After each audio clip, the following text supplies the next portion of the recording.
clicking on the video. In this track, we talked about the natural world, and we're joined by Adam Singer, who is a freelance animator. And we talked about questions like how can consumption and appreciation coexist? And this was a great conversation. Way more conversations like this need to be happening, and I hope you enjoy it as much as I did. So without further ado, here is the Trek.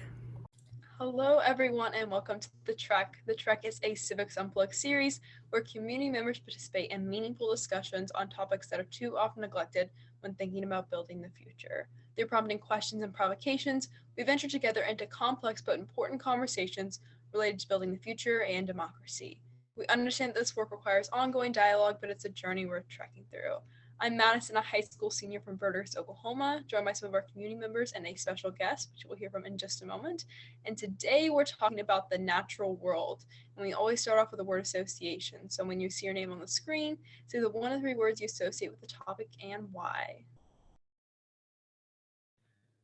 Hi everyone, my name is Angel, 19, part of the CU community. And one of the words that I associate with the natural world would probably be, a simple one would just be poisoned. I grew up in a weird area in which my boundaries change from either being in one of the richest counties in the country or one of the less privileged counties in the state. So I grew up on and off drinking lead water that has been contaminated with lead because of toxic industry that has poisoned our natural world. So yeah, I think that's predominantly the word that comes to mind.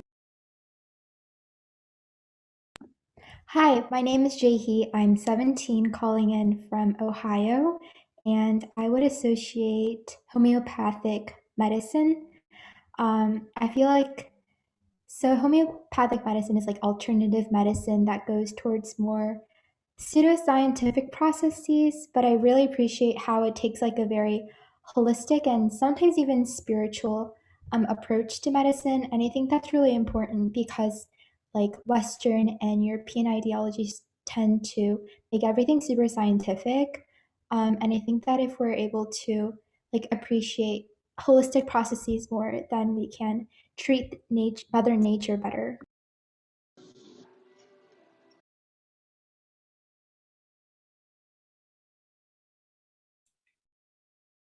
Adam T. So what I associate with, I guess, our natural, like the natural world around us, I kind of associate like I guess, I guess like plants, nature, like natural things. So not really like man-made things, but like things that like our environment, that sort of thing. So.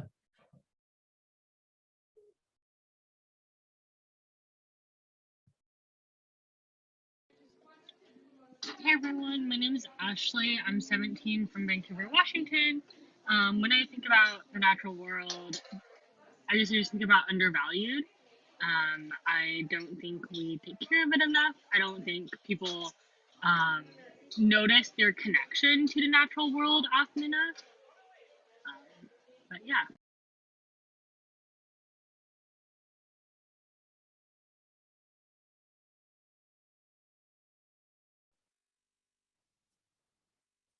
For me, the first word that comes to mind in the natural world is restoration. To me, it's kind of two meanings in one. I think on one hand, we have our responsibility to restore all the damage that, our race has done to the natural world.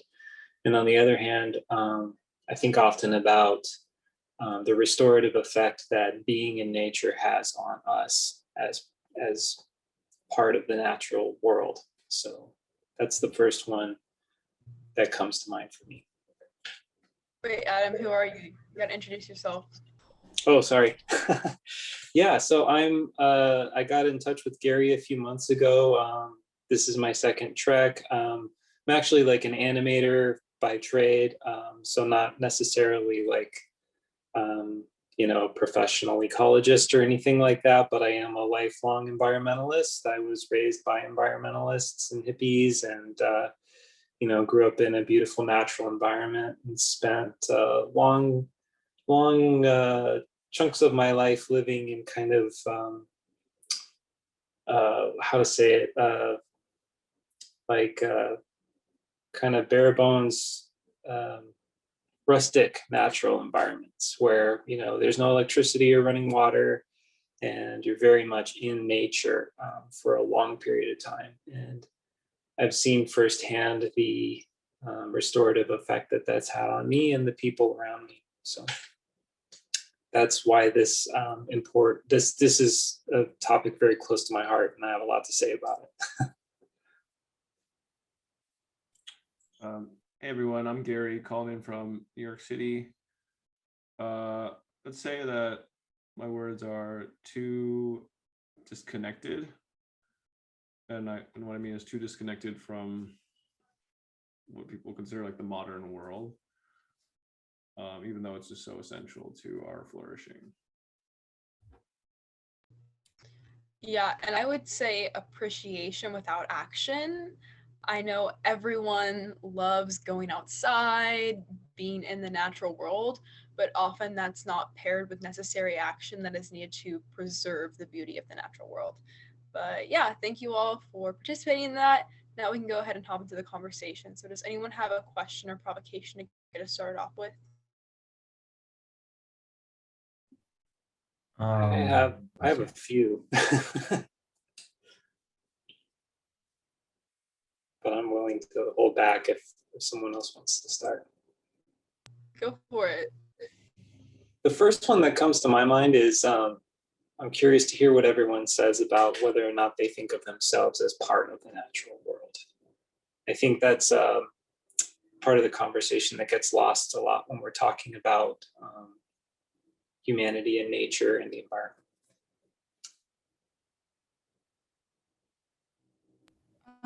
I can start off answering this one unless someone else was unmuted and I just didn't see I have like speaker view on. Yeah, okay. So yes, I definitely do. My parents are, I always bring this up, they're Nigerian, but we're of a specific tribe and called the Igbo tribe. And our ecologies are very spiritual. I feel like there are huge parallels between like Igbo ecology and like indigenous ecologies in which we're all very much connected and like one with the nature around us, if that makes sense. It's very much worked into like traditional Igbo spirituality as well. So definitely grew up feeling that connection. Yeah, it's definitely, I definitely connected to your restorative or the way that you describe nature as something that provides a restoration, Adam, because that's the way that we conceive of it when it comes to, it's almost as if it's like deified in Igbo culture. So yeah, for sure.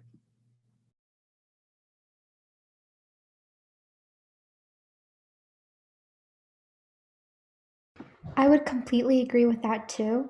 And I have to reference like this one article I read from the New York Times where it was saying that, I'm sorry to reference Western philosophy again, but Western philosophers have always struggled with the question of what makes a man as opposed to other animals. We do have brains and eyes and fingers like squirrels, but we're not like squirrels. And so finding that difference has almost made us like isolate ourselves from the rest of nature when in fact we shouldn't do that.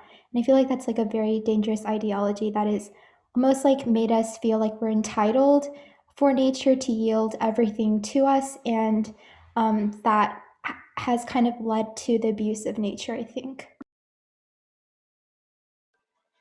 Yeah, I'll kind of add on to that. I definitely agree that I think like the separation between like humans and nature is what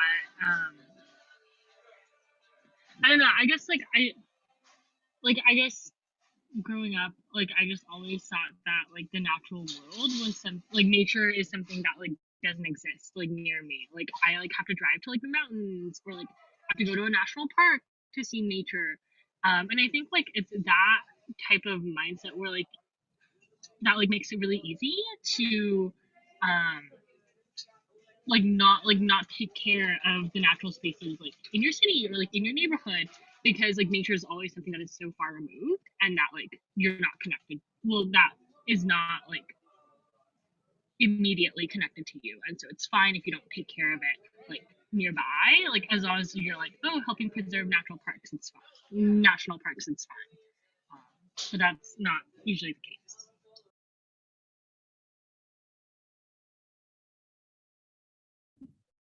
So what I guess for me, I consider myself a part of the natural world, but I think like a lot of us have really become disconnected with the natural world, kind of like later in the centuries.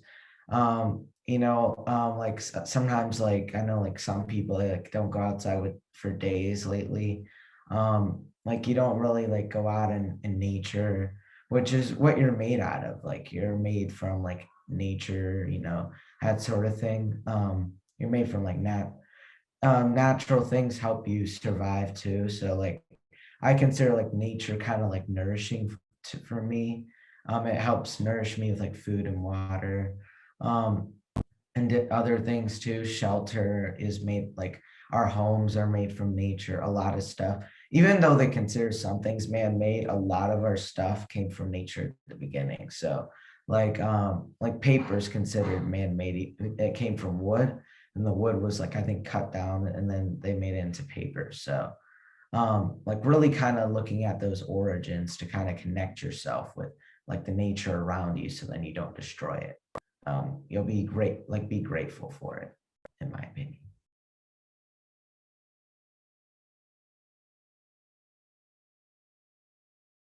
I almost feel like the industrialization of so many industries has also fed into that narrative of like consumption and like disconnection and detachment. Like if we eat a banana, we're not really concerned where it came from, where it originated from. It's only like a food and object that we have to consume.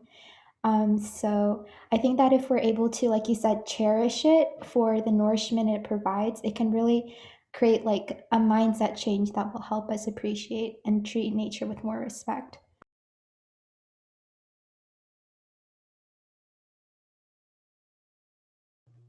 Okay, so Oh, Madison, go off. it's a question, so go ahead. No, I was just gonna agree with Jae like completely. I feel like post-industrialization, especially now in the 21st century, maybe a little bit less so 2021 over the past couple of years, but I feel like we as a Western society are very, not necessarily hyper-focused, but our perspective is very, what is the word that I'm looking for? It's not macroscopic. We don't take into account the entire picture, but we're very like, we have tunnel vision. And so it's very difficult to see the connection that something has outside of its use to you. Capitalism does that to us. And so I feel like if we step out of like that hyper individualist mindset that we have, that Jae mentioned in the chat, which is such a great point, we start to realize that we're extremely interconnected and that something isn't just there for your use and it had a starting position. And I don't know, I feel like just getting out of that mindset helps you realize how important it is to take care of just everywhere around you, because you're not the only person here. Everything is not just for your use, right? Yeah, and that's kind of the question I wanted to pose around like our relationship with using nature for like our own benefit. So like how can appreciation and consumption coexist, basically? I'd like to answer. Go ahead, Adam. Okay, so I'd like to answer that. So I think like how they could coexist is like like when you are consuming, which I think that you should like find some gratitude. I've been doing I tried out mindful eating recently. Like you kind of like you think about like where it came from, you know, like people had to like farm the fields to make, you know, the food and all that stuff. Um, think about like all the factory workers having to, some of them having to work like long hours to make your meal and stuff. And also think about how like just the work that goes into like what you're consuming. So it can be like anything. It doesn't have to just be food. It can be anything that comes from nature. Like just appreciating it, I think. But yeah, you can go now, Adam. I think that's great. I'm so glad you went first because I kind of want to build on that exact sentiment. I've been reading a bit lately about kind of the indigenous perspective of the tribes who lived here before the white settlers came, and it's kind of really illuminated for me on a deeper level how dialed in this was for them. And without going into a lot of great detail, because I don't want to accidentally misrepresent anything, I just want to add that the gratitude component is huge, and that there was a lot of importance placed on recognizing humanity's place in the natural world as a participant and a family member who was given gifts by nature and gives gifts in return. And I think that kind of outlook empowers us if we can kind of reconnect to that, because it helps us see that we can rejoin nature as a family member, and we can give back, and nature will benefit from that. And at the same time, we will benefit from that connection. And so that can be kind of a healing process for humans and the natural world at the same time. And gratitude is a big part of that. You know, it's recognizing all the gifts that we're given every day. Yeah, what's interesting about that is having like being grateful about like the gifts nature gives you is like if you try to take too much, you won't get any more gifts in the future, right? So like a lot of our agriculture practices right now are really unsustainable, and because we're taking too much in the future, if we keep increasing at this rate, we won't be able to take as much as we need to sustain humanity. And so that's just really interesting as well.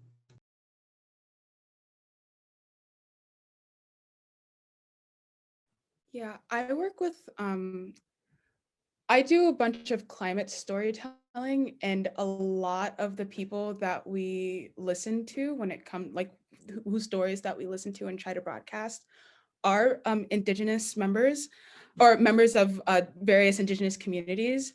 And I can definitely say that I don't want to speak for them, but I feel like you're representing their philosophy pretty accurately, Adam. Yeah. I remember there was this one woman, absolutely amazing, Sheila Lamb. If you ever get, I'll put her name in the chat. If you ever get the chance to look her up, like she's absolutely incredible. And then also this woman named Winona LaDuke that I had the opportunity to talk to. But they always emphasize the gratitude component, and there's this specific intentionality when it comes to like their relationship with the world around them. So it's not as if you're guilty for consuming, but you consume because you need to, and you're grateful to that being, that thing that you consume. And so there isn't waste, but rather if you, for instance, like take I don't know, like an animal, you don't just throw away the carcass or whatever. Everything is used intentionally. And I feel like we need to bring that mindset back, that intentionality. Like, why do you really need this? Are you full? Do you really want more? Do you need more? You know what I mean? We have like so much food waste, so much food waste. I don't even know the numbers, but I feel like incorporating that intentionality back into it would very much decrease those huge numbers that are adding to our various greenhouse gases. Yeah, I actually just watched a video about food waste today, and the number they used there was about 30% for what it's worth. And they said it's actually about the same in rich and poor countries. And the reason we obviously, us living here in the US, we understand why it's wasted here, but even in the poor countries, a lot of it is wasted on the farms and not being able to get to market, crop failures. So, like, it seems like we're encouraging a mindset of mindfulness, gratitude, and almost minimalism, but I'm wondering how that lies in conflict with the practices used by marketing systems because their entire narrative that's like fed to us consciously and subconsciously is that we never have enough.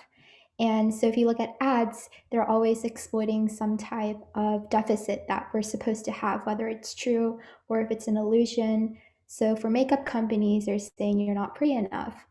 For food companies, they're saying that the portions are too small. Or for clothes, it's like your wardrobe isn't trendy enough. And so I think that conflict, I don't know how we can reconcile that.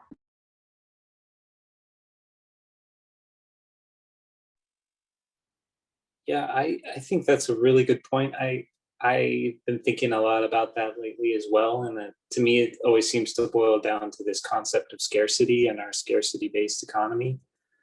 I think that, as long as we have a scarcity-based economy, we're always going to be kind of stuck in this trap. And a big psychological challenge for our culture is to figure out how we can move to a completely different mental framework for our economy that is not based on scarcity, but is based on valuing, other things, I guess.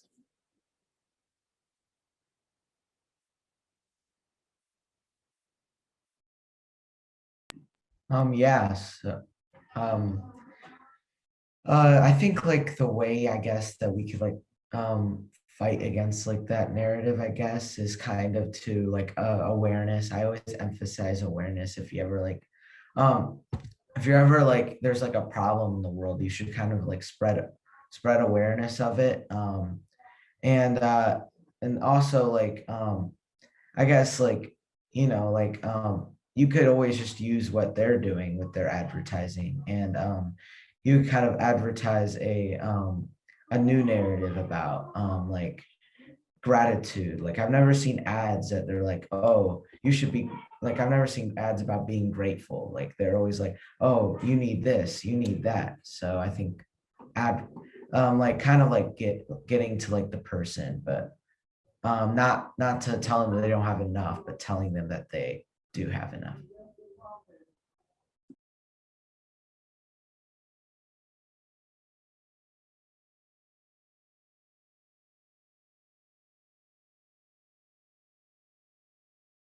Anyone else have anything to add? Another question or provocation to pose? I have another one. I mean, just super quickly, I think even like the way the question is phrased is interesting. I don't think there's,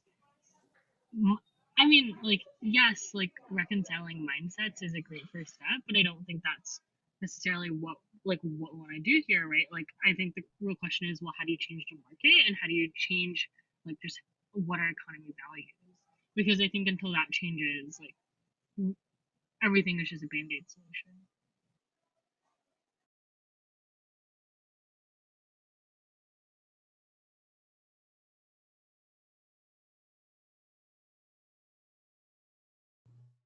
Adam, if you had another question, go for it.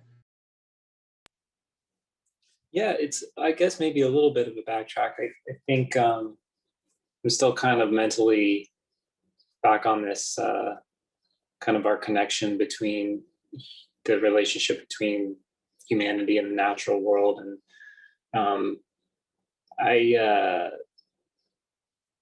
I think a lot about the language that is used, English, and the way even we've been talking about our relationship with the natural world so far in this trek has been kind of the default mode of referring to nature as kind of a separate unit and mostly as an it type of thing. And one thing that I noticed that's kind of an integral part of the indigenous stuff I've been reading is looking at nature as more of a who, and recognizing that these, I mean, not only the animals and the plants, but they go so far as like the rivers and the streams and the hills and the rocks and the air. It's all kind of embodied with life, and we could look at it as living family members. And all that said, I noticed, like, even in myself growing up, like privileged white society, like the English speaking, we are kind of shy away from that kind of language by default. It's kind of maybe thought of as like new agey or something. It's just not how we operate in the standard English world. And what would that mean for us if we really started to open our minds to that? And can we as a society be strong enough to recognize that maybe there are other non-human persons involved here? And how can we communicate that to people who aren't on board? I love this question so much.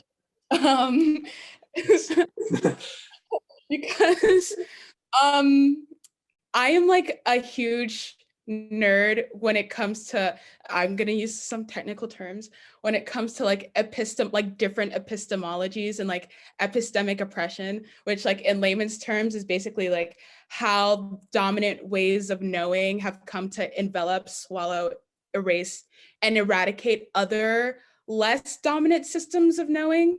And we find that it's very much, linguistic oppression is like very much a mechanism in which like we begin to eliminate various ways of knowing.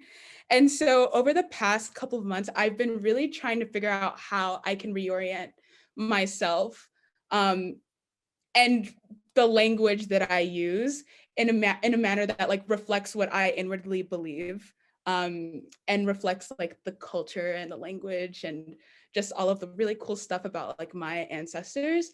And I think it really just all goes back to the intentionality point and learning to, at least that's where it starts, like learning to use our language intentionally and understanding exactly where it comes from and why we say what we say. I think that it's going to be very difficult to convince a larger Western audience that outside of like a cool social media trend, that spirituality is indeed a valid way of knowing. And I think that's really unfortunate. And I wonder if we can accomplish reorienting like the societal paradigm without exploiting, I guess, these oppressed cultures' ways of knowing. Like, for instance, Goop, I always bring up Goop because Gwyneth Paltrow is an interesting figure, but Goop incorporates a lot of like Eastern and kind of indigenous spirituality in their marketing, and that's pretty popular, and people know that over like the actual source of the knowledge.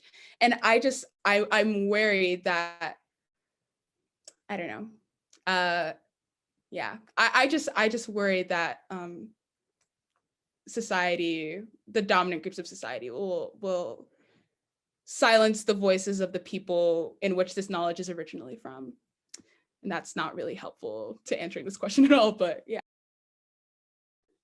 Well, just to build on that, I think one potentially useful way in I comes to mind is our society's relationship to our pets, and how you think of your cat or your dog as a he or a she, and you imbue that pet in your home with kind of almost a human personality and think of it as a family member.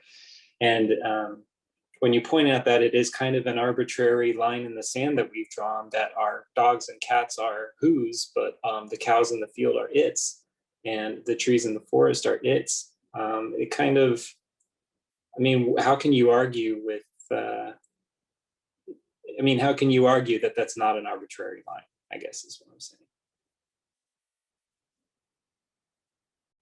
On that note, I feel like just in general, we have this stigma against speaking too much of like a hippie.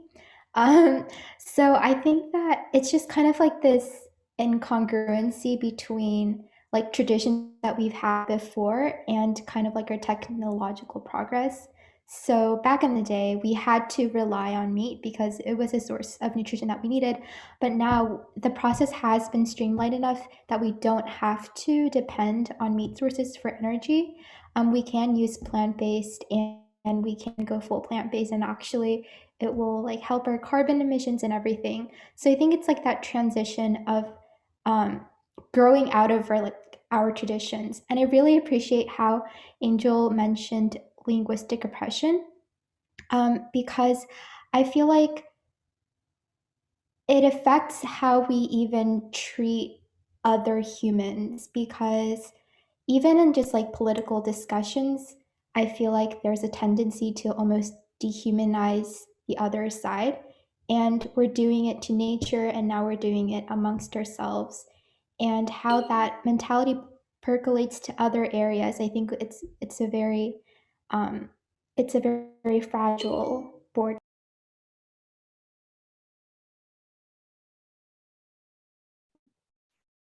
But yeah, so like we like if I think that we should really start like using different language of nature. Like we're always like what I've noticed like is that like not like nowadays is that people are always putting the economy over nature, even though in the long term it's either death or what's better, the economy doing well or death.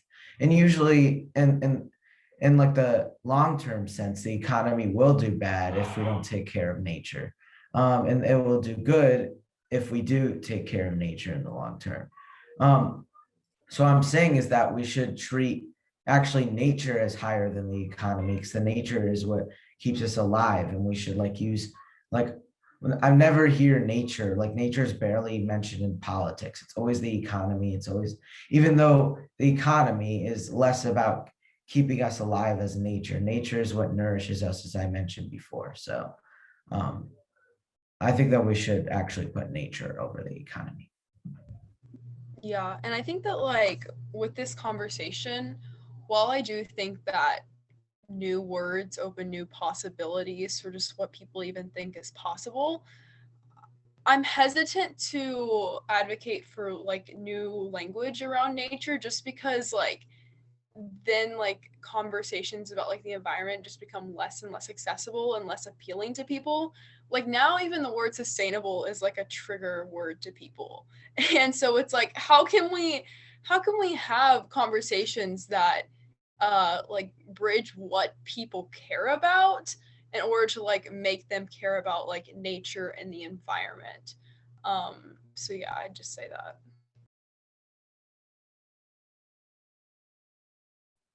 Yeah, I agree, Madison, and I kind of want to build on that by pointing out that maybe this isn't really something we need to come up with new words for, new language, as much as just kind of reframe the language we're using as more personal and more respectful of the living component that's out there versus what we currently use, which is very reductionist and very objectifying, turning nature into objects for our use.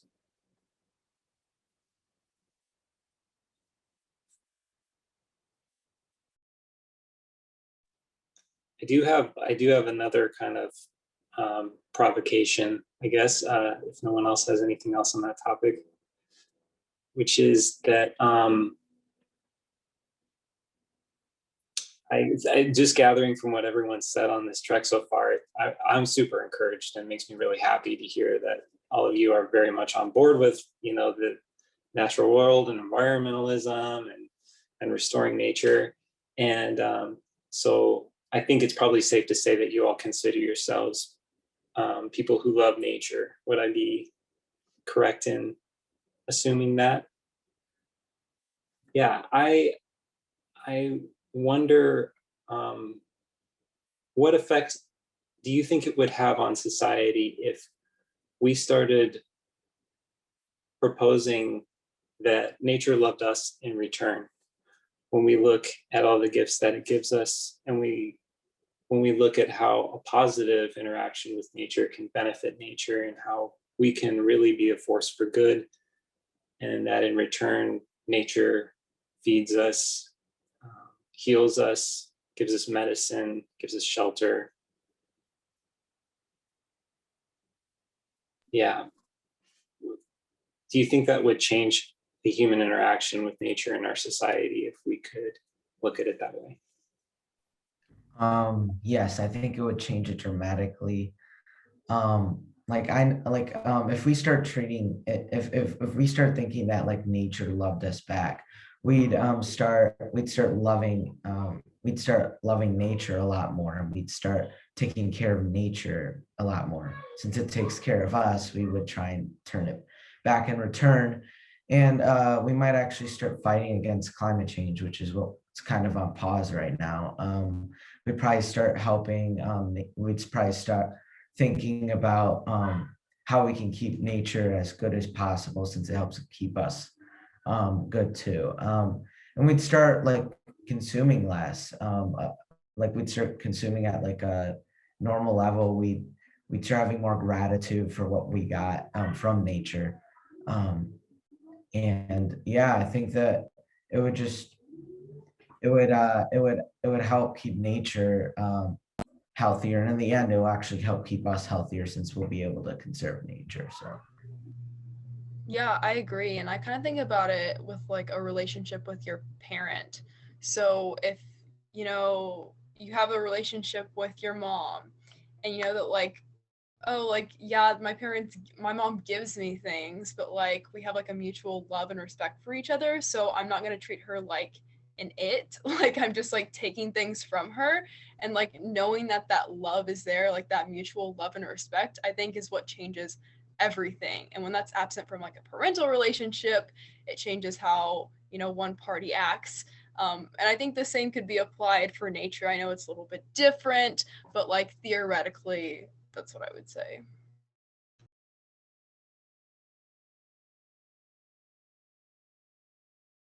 I absolutely love the idea, and I think a lot of people would love it too.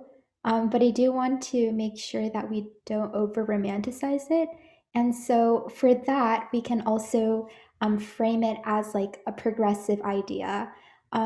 In one sense, it's kind of like a return to nature, but in another sense, it's going to be such a huge part of our future. And it's kind of like a common story that we can globally reconcile around because it's an existential threat to humanity. So I think it can be a powerful force in identifying a common enemy through mutual affection of one another and the planet.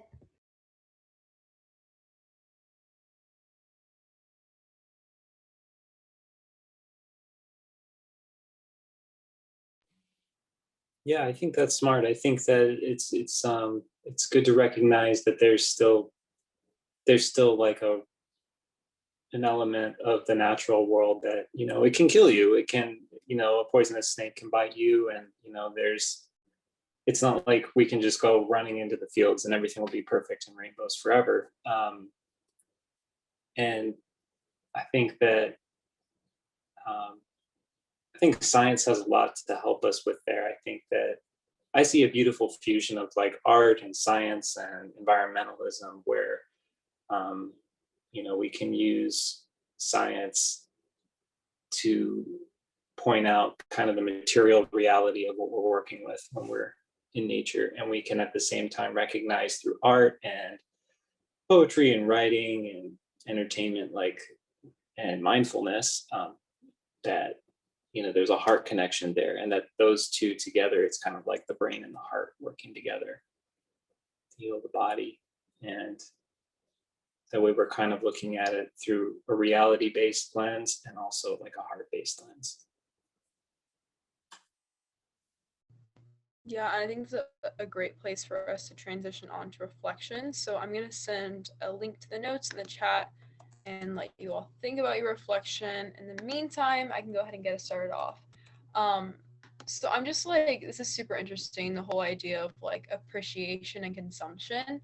And when I think about my reasons for like caring about like, oh, like the environmental issues, when I get to the root, it really is like kind of selfish, like wanting the earth to be sustainable for like my kids and my grandkids.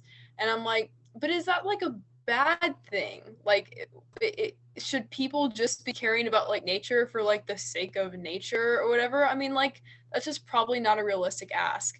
And so I think that that should really shape the conversations that we have about like the environment. It's like oh, like not it. I think the conversation should probably be less like you should do X to save like the polar bears or whatever. It's like no, you should do this to like save yourself and like save your kids and your grandkids, because I really think that's just like what people care about. um so yeah. Yeah, I agree. And I think that's such an important part. I hope I'm not diverting us from our reflection section too much, but I think that's so important to remember. It's something I wanted to talk about earlier, actually, that our participation is so crucial in the restoration of nature. Because if we're just fencing it off from ourselves and we're saying, no, humans can't participate here, we just need to protect it from humans because humans will destroy it, then we're lost. Because the next generation will come along, they don't have any appreciation, they'll just look at it as material for their use.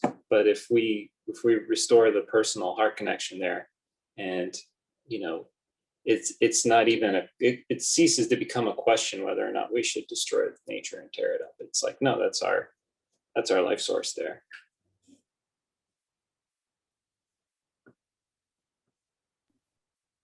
I'd like to, so for my reflection and application, I think that like with, for me, I'm like going off the last question, I think just treating nature like a loved one, like someone who's keeping you alive, nourishing you.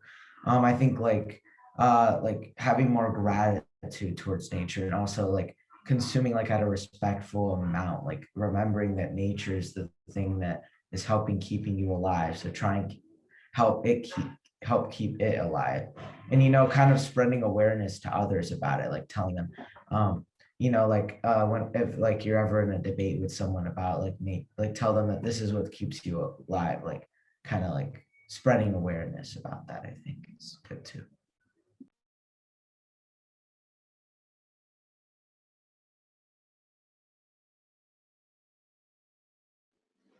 Yeah, I think the conversation about like humans as a part of nature was really interesting. Um, I think a lot of times like we talk about ourselves as like saving nature and like we need to protect the natural world. But it like I guess this track really made me think about, well, like what does it look like to team up with the natural world against the climate crisis? Um, because I don't think we're trying to save the natural world, right? Like we just literally need to stop like our negative impact on it and allow the natural world to save itself. And so I guess like this track has really helped me think a lot about what does it look like to act like in collaboration with the natural world instead of acting on it.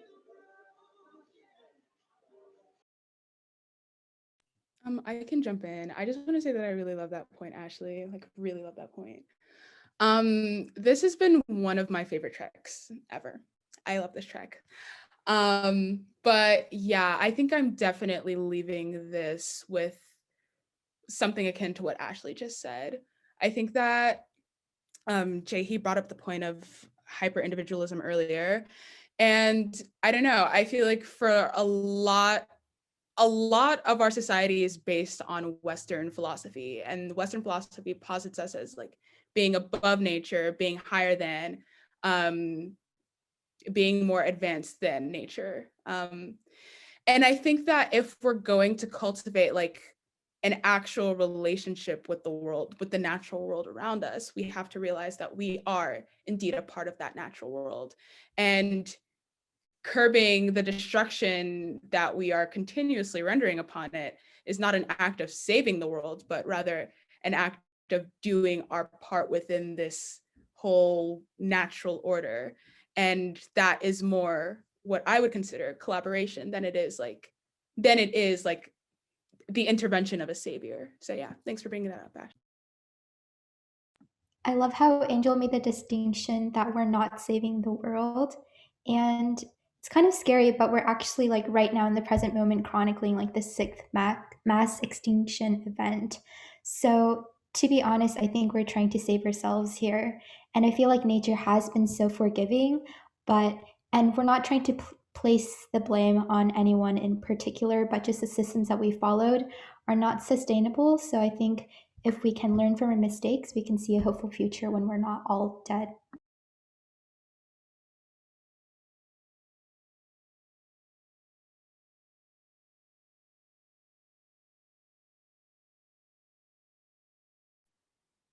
Yeah, I love that. I love that. I love everything everyone said. It's been, I guess I don't have any particular reflection as much as just a really good feeling about, what all of you have said, and just knowing that y'all care so much and that you're open and you're working, that's about it. Yeah, I love this conversation. A lot came to mind. I was kind of cycling through as people were talking about like what can we do to repair our relationship with and repair the natural world, and there's no one thing. It's a mix of like normalizing conversations like this. It's a mix of changing our diet, changing the way we think, like all sorts of things, right?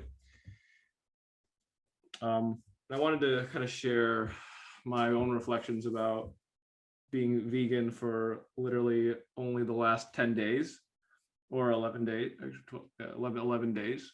And I think there's something really effective about changing your diet because it permeates through every day. It's a big part of every day, and people notice, and you don't have to be annoying about it, besides the fact that they may be annoyed that you can't eat the burger with you or steak. But there like you can kind of just see people's brains working. They're like, oh, okay, why did he give up this tasty bacon, etc. So I think we're a community of emerging leaders. I think it's really important that as we all develop influence, that we are role modeling a relationship to nature that kind of naturally sparks more conversation, more thinking in people's brains.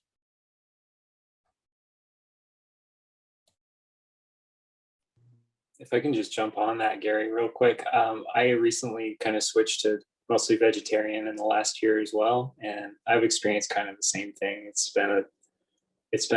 I really love it, and I feel like on a psychological and spiritual level, it's made me feel lighter and just kind of happier as a person. So that makes me happy to hear you say that, and I support you. Yeah, like I think that people there's all sorts of fears that people have with making a switch like that. Like, can you still be like, will your business succeed, right? Because that's actually like a big. I don't have the most social role in Civics Unplugged, but I do have a pretty social role. It's kind of helped actually that we're virtual this past year, because a lot of business partnerships rely on getting food with people, getting coffee, getting alcohol with people, and I don't do any of that anymore. Or no meat, no alcohol, no caffeine. So actually, I need to figure out what networking looks like in person as the pandemic slows down. But I hope to be one of many case studies of that you can be happy, successful, healthy, etc., with a diet that 10 years ago was extremely unconventional.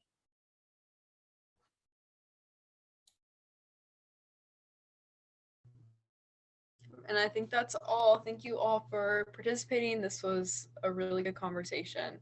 And of course, would love to have all you back in the future. Hope you all have a great rest of your nights. Bye. Thanks, Adam, for coming by. All right, see you.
To have a wonderful rest of your day and hopefully see you more at tracks in the future. Bye, everyone. Bye.